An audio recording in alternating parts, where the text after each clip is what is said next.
Mark Zuckerberg. Biography and Success Story. What do we know about Mark Zuckerberg? Many of you will say that Mark Zuckerberg made his first $1 billion in 2007 when he was 23 years old. He loves gray t-shirts, who managed to beat the famous black turtlenecks of Steve Jobs in popularity. His official salary is $1. He is one of the 10 most influential people in the world. And most importantly, he came up with the social network Facebook, which is used by almost 3 billion people every month. So let's begin. Mark Elliott Zuckerberg is an American entrepreneur, dollar billionaire, programmer, and philanthropist. At the end of 2020, Forbes put him in third place in the list of the richest people on the planet. Zuckerberg is widely known as one of the developers and founder of the social network Facebook, CEO of Facebook Incorporated. The uniqueness of the success story of the creator of FB lies in the fact that even after becoming a billionaire, Mark does not boast of his status, continuing to be a computer geek from Silicon Valley. He lives like tens of thousands of other Americans. His wedding with an old girlfriend took place in the backyard of their common house. He goes to work every day, walks in the park with his daughters on weekends, not forgetting to visit McDonald's.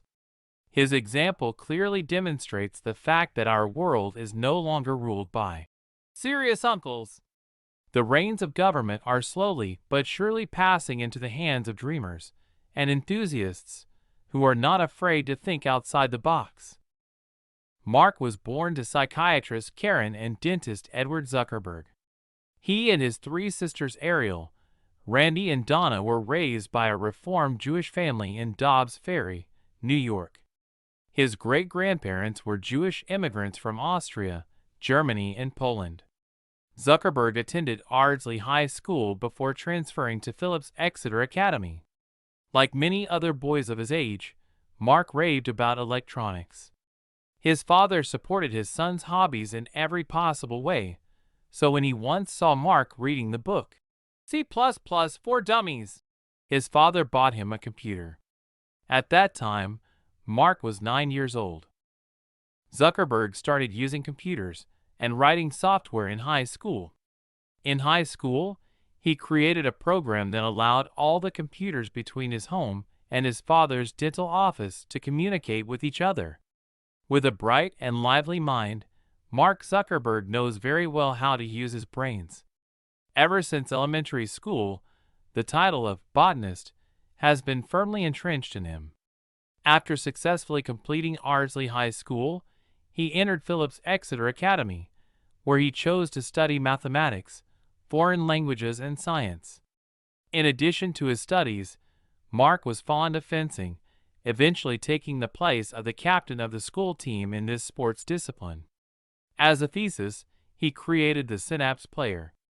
The device used machine learning to study the user's listening habits, which was published on Slashdot and rated 3 out of 5 by PC Magazine. For Synapse, Microsoft offered him a six-figure sum, but the young programmer refused, posting his creation for free on the internet. In 2002, Mark entered Harvard. Despite mathematical abilities and success in IT, Zuckerberg decides to receive higher education at the Faculty of Psychology. Apparently, this choice is connected with the influence of the mother. But he did not abandon computer science at the university. He attends specialized courses several times a week, improving his programming skills.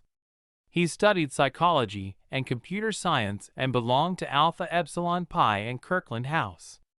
In his sophomore year, he wrote a program he called Course Match that allowed users to make class decisions based on other students' choices and help them form study groups.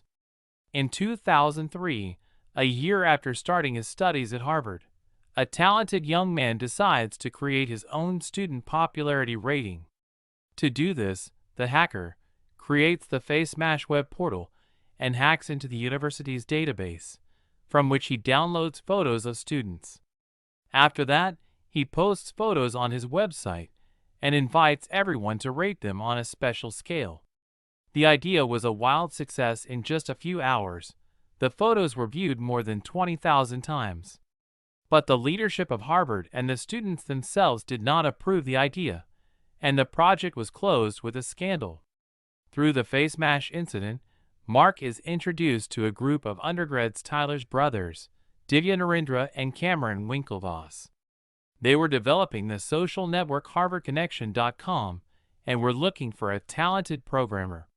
Initially, Zuckerberg really liked the idea. However, he left the project very soon due to disagreements with its participants. Almost immediately after that, he starts working on his own social network THEFAZbook.com, which was presented to the student community on February 4, 2004. In January 2004, Zuckerberg began coding for a new website. On February 4, 2004, Zuckerberg launched TheFacebook, originally hosted at thefacebook.com in partnership with his roommates Eduardo Saverin, Andrew McCullum, Dustin Moskowitz, and Chris Hughes. Earlier inspiration for Facebook may have come from Phillips Exeter Academy, the prep school that Zuckerberg graduated from in 2002. She published her own student directory address book with photos, which the students called Facebook. Such photo albums have been an important part of the social experience of students in many private schools. With them, students could list attributes such as years in the class, their friends, and phone numbers. 6 days after the site launched, 3 Harvard alumni, Cameron Winklevoss, Tyler Winklevoss, and Divya Narendra, accused Zuckerberg of deliberately misleading them into believing he would help them create a social network called HarvardConnection.com, while he instead used their ideas to create a competing product. All 3 filed a complaint with Harvard Crimson, and the newspaper responded by launching an investigation. While Zuckerberg was trying to convince editors not to publish the article, he also hacked 2 of the editors' email accounts using their personal Facebook login data logs. After the official launch of the social media platform Facebook, all 3 filed a lawsuit against Zuckerberg, which resulted in a settlement. The agreed agreement was for 1.2 million Facebook shares and $20 million in cash. Already in the first month of the resource's operation, more than half of all university students registered on it. Such popularity of the project showed that its creators should continue their work. But they didn't have the money to develop and promote the site, and then Mark had to turn to his father for help. He once again supported his son by investing $85,000 in his idea. Most of that money went to buying servers. The audience of the social network grew rapidly, turning the resource from a small inter-university chat into a large-scale platform for communication for everyone. Zuckerberg's Facebook started as just a Harvard thing, until he decided to expand it to other schools with the help of his roommate Dustin Moskowitz. They started at Columbia, New York, Stanford, Dartmouth, Cornell, Pennsylvania, Brown, and Yale. Zuckerberg dropped out of Harvard in his sophomore year to complete the project. Zuckerberg, Moskowitz, and the other co-founders moved to Palo Alto, California, where they rented a small house that served as an office. Over the summer, Zuckerberg met Peter Thiel, who invested in the company. They received their first office in mid-2004. According to Zuckerberg, the group planned to return to Harvard but ultimately decided to stay in California, where Zuckerberg appreciated Silicon Valley, California's computer technology hub. They have already turned down offers from major corporations to buy the company. In a 2007 interview, Zuckerberg explained his reasoning. "It's not about the amount of money. For me and my colleagues, the most important thing is that we create an open information flow for people. Having media corporations owned by conglomerates is simply not an attractive idea for me." In 2010, he reiterated these goals to Wired magazine. "What I really care about is the mission to open up the world." Earlier, in April 2009, Zuckerberg sought advice from former Netscape CFO Peter Curry about Facebook's funding strategy. On July 21, 2010, Zuckerberg announced that the company had reached the 500 million user mark. When asked if Facebook could generate more ad revenue as a result of its phenomenal growth, he explained, "I think we could. If you look at how much of our page is taken up by ads compared to the average search term. On average, for us, ads take up just under 10% of the pages, and on average, for searches, they take up about 20%. This is the simplest thing we could do. But we are not like that. We make enough money. Yes, I mean, we keep things running. We grow as fast as we want." The first really big money the social network brought to its creators in October 2007, when Microsoft bought a 1.6% stake in Facebook for $240 million. But analysts considered the amount of the transaction to be too high, not seeing any serious prospects in the project. But Zuckerberg would not be himself if he looked back at the opinions of critics and experts. Despite everything, he continued to work on the social network, adding more and more new features to it and improving the existing ones. In 2012, after the listing of Facebook shares on the stock exchange, the fortune of a talented programmer was estimated by Forbes at $17.5 billion. In the future, Zuckerberg's fortune grew with varying success, either sharply increasing in size or vice versa, decreasing immediately by tens of billions. The youngest billionaire in modern history is actively involved in charity work and invests in projects that are interesting to him. In 2010, he invested more than $100 million in the creation of the startup Educational Fund, whose task was to improve the quality of education in major American cities. In 2012, Zuckerberg donated 18 million Facebook shares, then valued at $498 million, to a Silicon Valley public foundation. The money was directed to educational charitable programs. In 2014, Zuckerberg invested $52 million in startup Vicarious. The company is engaged in research in the field of artificial intelligence, studying the structures of the cerebral cortex, with the aim of recreating the human neocortex in the form of a digital computer code. The neocortex is the part of the brain that controls speech, body movements, and spatial reasoning. On December 1, 2015, Mark and his wife Priscilla announced the creation of the Chan Zuckerberg Initiative, a charitable foundation whose goal was to develop education and medicine. During the launch conference, the Zuckerbergs pledged to donate 99% of their Facebook shares to charity. In 2016, Zuckerberg, together with Bill Gates, Reid Hoffman, Michael Bloomberg, and a number of other American billionaires, founded the Breakthrough Energy Ventures Fund. Today, the foundation is engaged in scientific development and research in the field of clean energy, biofuels, and environmentally friendly building materials. In 2016, Mark invested $50 million in startup Asana. Its founders are planning to create an innovative time manager that can streamline the process of interaction with customers and various business processes within the company. In 2018, Chan Zuckerberg BioHub, the Zuckerberg Charity Foundation, launched several programs at once aimed at exploring the ocean floor. Scientists hope that the study of the cellular mechanisms of corals will eventually make it possible to find a cure for many diseases that are considered incurable in our time. About $14 million were allocated for research. Unlike many other billionaires, Zuckerberg is in no hurry to expose his earnings to the public. His wardrobe consists mainly of gray t-shirts, hoodies, and jeans. True, some journalists slander that external simplicity is deceptive. So, for example, the businessmen's favorite t-shirts are produced by the premium brand Brunello Cucinelli. Their cost starts from $345. Cars Mark prefers to travel in medium-class cars. So in his garage there is an Acura TSX, about $37.5 thousand, a Honda Fit, $35,000. In addition, The billionaire is often seen driving a 2014 Volkswagen Golf GTI, $30,000.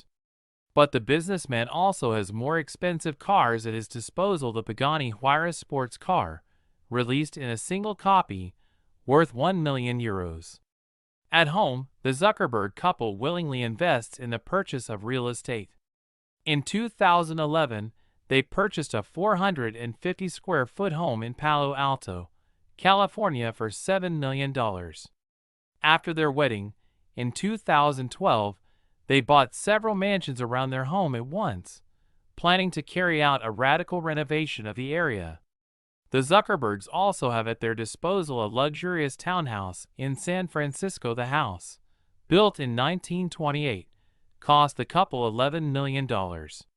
Land in 2016, Mark bought a former sugar cane plantation on the Hawaiian island of Kauai, with an area of 150 hectares and 160 hectares of local beach.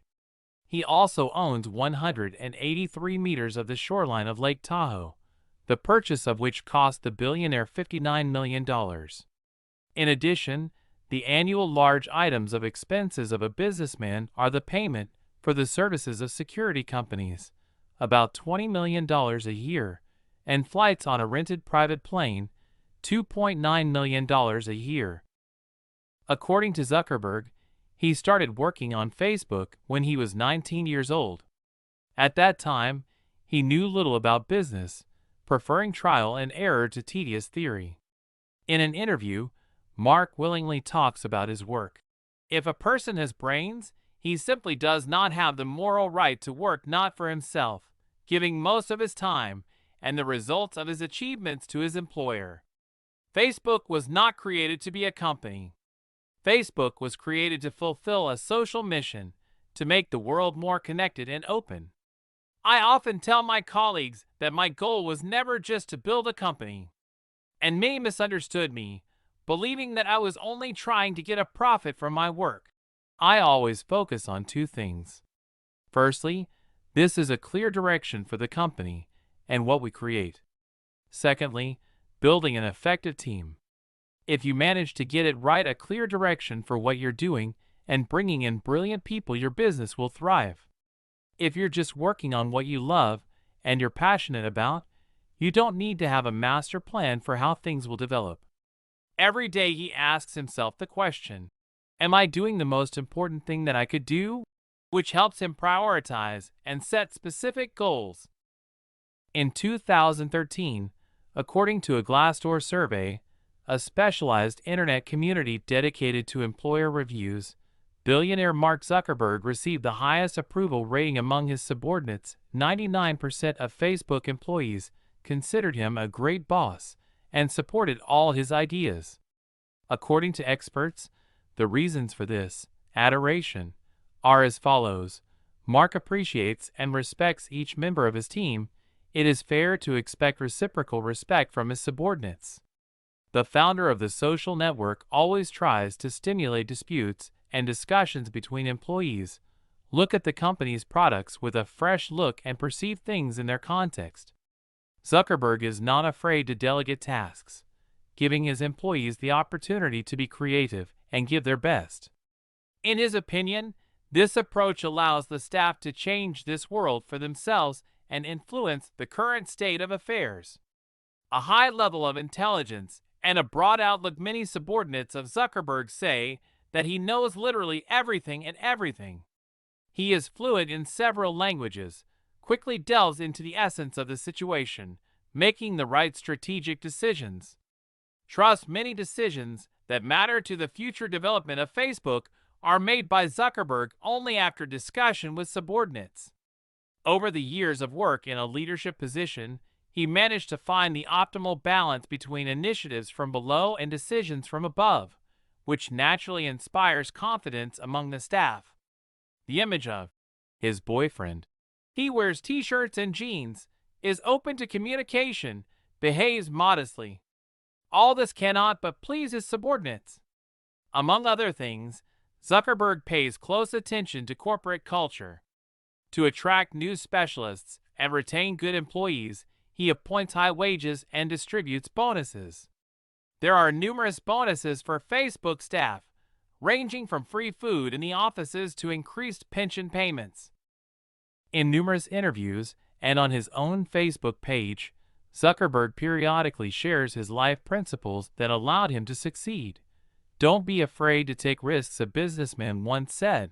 The biggest risk is not to take risks at all. In a world that changes very quickly, the only strategy that is guaranteed to fail is not to take risks. There is an idea: start your own business. Why waste your time and effort increasing the fortune of another person? If everything is the same, you can do it for yourself. You shouldn't be afraid of mistakes after all. A bad experience is also an experience. I made so many mistakes in managing a company. I think that the Facebook story is a great example of how many mistakes, ups and downs have to go through those who decide to create something really worthwhile. Build social connections. Many of those with whom Zuckerberg studied at school, college, and Harvard subsequently provided the businessman with serious help in developing his social network. Do not stop there. Move forward and break the rules. Mark is sure that the faster we move forward, the faster we develop and gain experience. Well, if something breaks in the process of movement, then it is time to concentrate on something else. Assemble a team that will grow with you. The work of recruiting a team takes me a lot of time, and I try to find valuable employees both outside and inside the company to entrust them with more responsible positions. Zuckerberg also believes that after you manage to create a product that will suit you and your consumers, you need to concentrate as much as possible on its development, without being distracted by extraneous worries and trifles that do not matter.